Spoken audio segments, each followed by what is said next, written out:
আসসালামু আলাইকুম। কেমন আছেন আপনারা? আশা করি সবাই ভালো আছেন।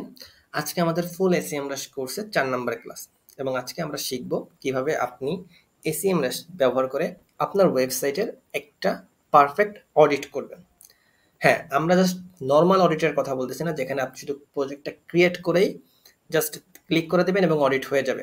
আমরা শিখব কিভাবে আপনি এসইএমরাশের যে অডিট টুলটা আছে সেটা বেস্ট প্র্যাকটিস করবেন। আমরা শিখব কিভাবে আপনি এসইএমরাশে গুগল বট, স্মার্টফোন বট অথবা অন্যান্য যেসব স্পাইডার আছে, ক্রল আছে, এটা সেটিং করবেন। আমরা শিখব কিভাবে আপনি এসইএমরাশ ব্যবহার করে অডিটটা ফিক্সও করবেন। যেহেতু এসইএমরাশে অডিট প্রসেসিংটা একটু লেন্দি হবে, দ্যাট মিনস টাইম নেবে এরা। সো আমাদের এই অডিট পার্টটা দুইটা ভাগে ভাগ থাকবে, আজকে প্রথম পার্ট এবং আগামীকাল আমি সেকেন্ড পার্টটা পাবলিশ করব। সো চলুন শুরু করা যাক।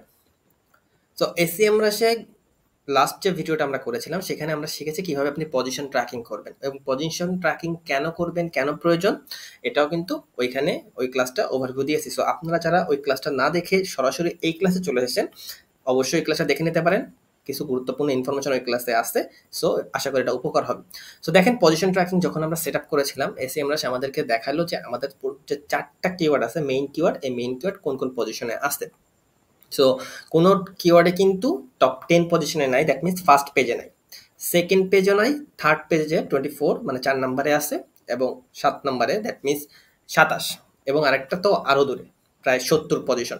সো আমাদেরকে এই যে কিওয়ার্ডগুলো দেখতেছেন, এই কিওয়ার্ডগুলো আমাদের ওয়েবসাইটের যেহেতু মেইন কিওয়ার্ড, সো এই কিওয়ার্ডগুলো কিভাবে আরও প্রোগ্রেস করা যায়, কিভাবে আরও ইমপ্রুভ করা যায় র্যাঙ্কিংটা, আপনাকে আপনার প্ল্যানটা সেইভাবে সাজাইতে হবে।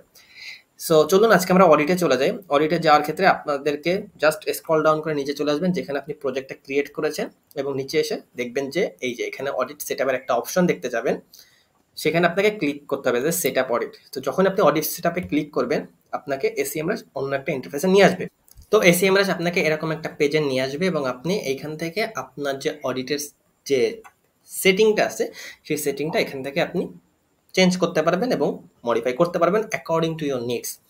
সো এইখানে এসইএমরাশ যে ডিফল্ট সেটিংসটা অলরেডি দিয়ে রাখছে, এটাই মোস্ট বিজনেস ওনার্স এটাই ইউজ করে, মোস্ট এসইও এক্সপার্টও এটাই ব্যবহার করে, কিন্তু আপনি এটা ব্যবহার করবেন না। আপনি এটাকে কাস্টমাইজ করে নেবেন।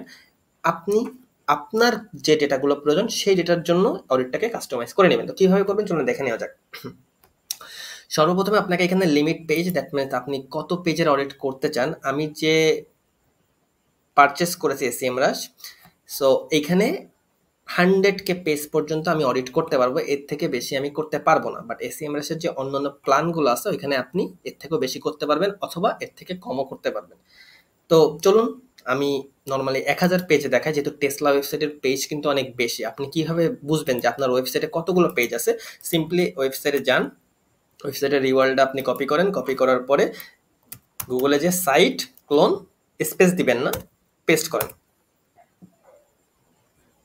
এবং এখানে চলে আসবে যে আপনার ওয়েবসাইটে টোটাল কতগুলো পেজ গুগল ইন্ডেক্স করেছে। দেখেন অনেক, একক দশক শতক হাজার অযুত লক্ষ প্রায় 12 মিলিয়ন পেজ টেসলার আছে, টেসলা ওয়েবসাইট আছে, মানে huge website, massive website, and that's why এই ওয়েবসাইটের এতটা পাওয়ারফুল এবং এই ওয়েবসাইটের অথরিটিও এত বেশি। সো অনেক সময় আপনাদের এখানে এই ডিজিটটা নাও আসতে পারে, সেই ক্ষেত্রে কোনো টেনশন নেই। জাস্ট এখানে যে টুল অপশনটা দেখছেন, টুল অপশনে যখনই আপনি ক্লিক করবেন এখানে এটা চলে আসবে। ঠিক আছে, ওকে ফাইন। সো আমরা আমাদের কাজে চলে যাই। আমরা এখন একটা অডিট সেট করব, কাস্টমাইজ করব according to our needs. So আমি 1000 পেজের একটা অডিট চাচ্ছি এবং পেজটা কি করতে চাচ্ছি, আমি ক্রল করতে চাচ্ছি। কাকে দিয়ে ক্রল করাতে চাচ্ছি? robots.txt, অর্থাৎ সাইট ম্যাপ ওদের, অর্থাৎ এই টেসলা ওয়েবসাইটে যে সাইট ম্যাপটা আছে robots.txt আছে, যেখানে যেটা বলে দিছি অলরেডি যে robots.txt মানে হচ্ছে যে আপনি কন্ট্রোল করবেন ক্রলারদের, যে ক্রলার কোন কোন ওয়েবসাইটের কোন কোন পেজগুলোকে অ্যাক্সেস করতে পারবে এবং কোন কোন পেজগুলোকে অ্যাক্সেস করতে পারবে না। ইররিলেভেন্ট পেজগুলোকে, যেগুলো পেজ আপনার ইম্পর্টেন্ট না, সেই পেজগুলোকে অবশ্যই আপনি ইগনোর করবেন এবং যে ইম্পর্টেন্ট পেজগুলো আছে সেই পেজগুলোকে অবশ্যই ক্রলারের কাছে অ্যাক্সেস দিবেন। এরপরে এন্টার সাইট ম্যাপ, আপনি সাইট ম্যাপেও এন্টার করেও আপনি এখানে অডিটটা করতে পারেন। দ্যাট মিনস সেই ক্ষেত্রে এসইএমরা শুধু সাইট ম্যাপে যে পেজগুলো আছে সেই পেজগুলোকেই ক্রল করবে। ইম্পোর্ট ইউআরএলস ফ্রম ফাইল, এছাড়াও আপনার কাছে অপশন আছে, যদি আপনার কোডিং ওয়েবসাইট থাকে বা অন্য কোনো ওয়ে থাকে, আপনি যদি আপনার যে ইউআরএলগুলো আছে সেইগুলোকে সুন্দরভাবে একটা ফাইলে সেভ করে রাখেন, সেই ফাইলটা এখানে দিলে এরা এসইএমরাশ তখন ওই ফাইলের যে ইউআরএলগুলো আছে ওইগুলোকেই শুধুমাত্র অডিট করবে। সো আমি নর্মালি ওয়েবসাইটে অডিট করতে চাচ্ছি 100 পেজ। ওকে, এবার আপনার এখানে যেহেতু আপনি এসইএমরাশ প্ল্যান কিনবেন এবং এসইএমরাশ পারচেস করবেন, সেক্ষেত্রে আপনার অপশন থাকবে আপনার ওয়েবসাইটটা উইকলি অডিট করার, every Monday, every Tuesday, every Wednesday SEMrush automatically এটা অডিট করবে এবং অডিট করে এসইএমরাশ আপনাকে অটোমেটিক্যালি পাঠিয়ে দিবে আপনাকে মেল করে। So don't worry. আচ্ছা, এটা হচ্ছে একদম বেসিক, ঠিক আছে? এই জিনিসগুলো সবাই পারে এবং সবাই এই জিনিসটা মেনটেন করে এসইএমরাশে অডিট করে। কিন্তু আমি আজকে যে ক্লাসটা করাচ্ছি এই ক্লাসটার মেন উদ্দেশ্য শুধুমাত্র এইটুকু দেখানো না, আরো ডিপ যাওয়া। যেটা বলেছি আপনি যাতে এসইএমরাশ ব্যবহার করে খুব ইজিলি ইন ডেপথ একটা অডিট করতে পারেন, এসইএমরাশের বেসটা ইউজ করতে পারেন আপনি, সেটাই আমি দেখাবো আমার এই কোর্সে। সো চলুন এখন আমরা আস্তে আস্তে একটু ডিপে ঢুকি। সো লেফট সাইডে আপনি খেয়াল করেন যে এখানে জেনারেল আছে। So this are general setting. আপনাকে এরপরে যেতে হবে ক্রলারে। সো ক্রলারে যখনই যাবেন তখন আপনাকে এখানে আপনি বট সেট করতে পারবেন। কি কি বট সেট করতে পারবেন? এখানে এখন site audit bot mobile. Okay, that means এই যে এজেন্টটা দেখতেছেন ইউজার এজেন্ট, এটা হচ্ছে সাইট অডিট বট, এটা হচ্ছে এসইএমরাশের বট। ঠিক আছে, এখানে আপনি বটটাকে কাস্টমাইজ করতে পারবেন। দেখুন, যেমন আপনি গুগল বট দিলে ঠিক গুগল যেভাবে আপনার ওয়েবসাইটটাকে দেখে, গুগলের চোখে আপনার ওয়েবসাইটটা যেমন, এসইএমরাশও ঠিক সেরকমভাবে গুগল বটের মাধ্যমে আপনার ওয়েবসাইটটা অডিট করে দিবে। এক্ষেত্রে গুগল বট যে প্রবলেম ফেস করবে আপনার ওয়েবসাইটে এসে, এসইএমরাশও ঠিক সেই প্রবলেমগুলো আপনাকে ফাইন্ড আউট করে দেবে। So it's a good tool. Okay, so এটা কিন্তু সবাই আমরা এসইএমরাশের সাইট অডিট বটটাই জেনারেলি ব্যবহার করি, বাট আপনি এখন গুগল বট মোবাইলটা ব্যবহার করবো না, আমি গুগল বট ডেস্কটপটা ব্যবহার করবো, যেহেতু আমি ডেস্কটপে ডেটা নিয়ে কাজ করতে চাই। সো যখন আমি গুগল বট ডেস্কটপ দিব তখনই এসইএমরাশ গুগল বটের মতন হয়ে কাজ করবে এবং আমাকে গুগল ডেস্কটপ বট ঠিক যে প্রসেসে একটা ওয়েবসাইট ক্রল করে, রেন্ডার করে, ইন্ডেক্স করে, সেই প্রসেসেই আপনার ওয়েবসাইটে যে সেটা ক্রল করবে। সো এই ক্ষেত্রে দেখেন ওপেন এআই সার্চ অর্থাৎ চ্যাট জিপিটির যে ক্রলার আছে তারাও যেভাবে কাজ করে, প্রোগ্রেস করে, সেটাও কিন্তু আপনি এসইএমরাশের থ্রুতে করতে পারবেন। সো আমি এখানে নর্মালি গুগল বট ডেস্কটপ বট সেট করে দিছি। ক্রল ডিলে আমি যেমন আছে ঠিক তেমনই রেখে দিব। আপনি ফাস্টার অডিটের জন্য মিনিমামটা রেখে দেন।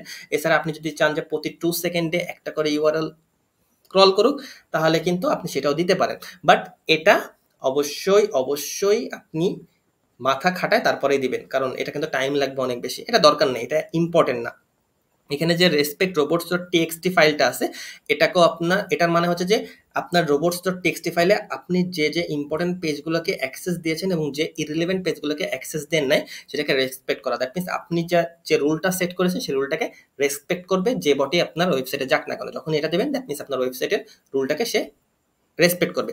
এসএমএস এর আরো গুরুত্বপূর্ণ কিছু জিনিস আছে এবং আরো সব থেকে ইন্টারেস্টিং পার্ট হচ্ছে যে প্রতিটা সাইডে যেমন একটা আইকন দেখতেছেন না, এই আইকনটাকে যখন আপনি এখানে মাউসটা নিয়ে যাবেন, তখন নিজে একটা ক্লিক করবেন, তখন কিন্তু এই যে এটা দেখতেছেন আপনি অন ইউআরএল পার 2 সেকেন্ড, এটা কি, এটা কেন দিছে, এটা কি প্রয়োজন, সেটা কিন্তু এখানে আপনার লেখা আছে যে select this option if the bot slows down your website it may increase the time required to audit your website.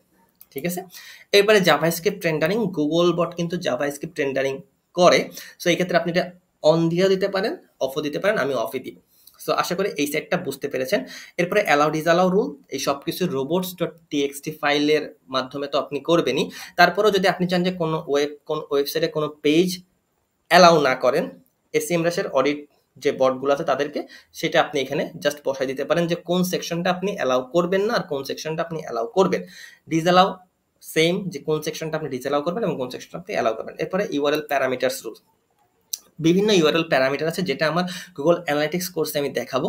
Already Google analytics course আমার চলতেছে। সো যারা এখনো গুগল অ্যানালিটিক্স কোর্স সম্পর্কে না জানেন, অবশ্যই আমার প্লে লিস্টে যে গুগল অ্যানালিটিক্স কোর্সটা করে ফেলেন। 3টা ভিডিও মনে হয় আমি আপলোড করেছি, খুবই ইন্টারেস্টিং কোর্স ওইটা।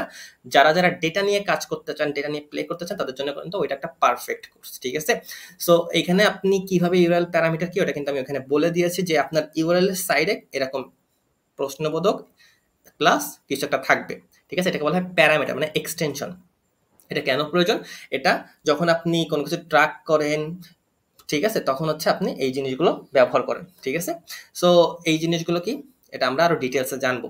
এরপরে restriction two bypass, that means আপনি কোন রেস্ট্রিকশনগুলোকে অপশনাল হিসেবে রেখেছেন, যে রেস্ট্রিকশনগুলো এই যে সাইট অডিট বট আছে বা গুগল বট আছে এরা না মানলেও কোনো সমস্যা নেই। ঠিক আছে, সো এগুলো আপনি দিতে পারেন। সো এই ছিল হচ্ছে আপনার মোস্ট ইম্পর্টেন্ট এবং ডিপে যে আপনি যা অপশনগুলো আছে সবগুলো কিন্তু আমি বলে দিলাম।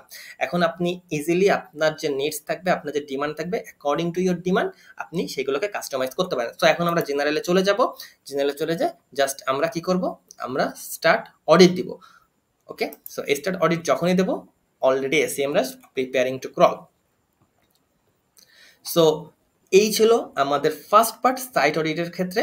সো আমাদের সেকেন্ড পার্টে আমরা দেখব যে কিভাবে এই এসইএমরাশের রিপোর্টটাকে আমরা আরও বেশি কাস্টমাইজ করব এবং ওই রিপোর্ট অনুযায়ী আমরা কিভাবে ওই যে ইস্যুগুলো আছে সেই ইস্যুগুলোকে আমরা ফিক্স করব, অর্থাৎ পুরো রিপোর্টটাকে আমরা একটা অডিট করব।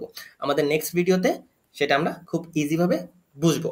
সো দেখা হবে পরবর্তী ভিডিওতে। সেই পর্যন্ত সবাই ভালো থাকবেন, সুস্থ থাকবেন। আসসালামু আলাইকুম।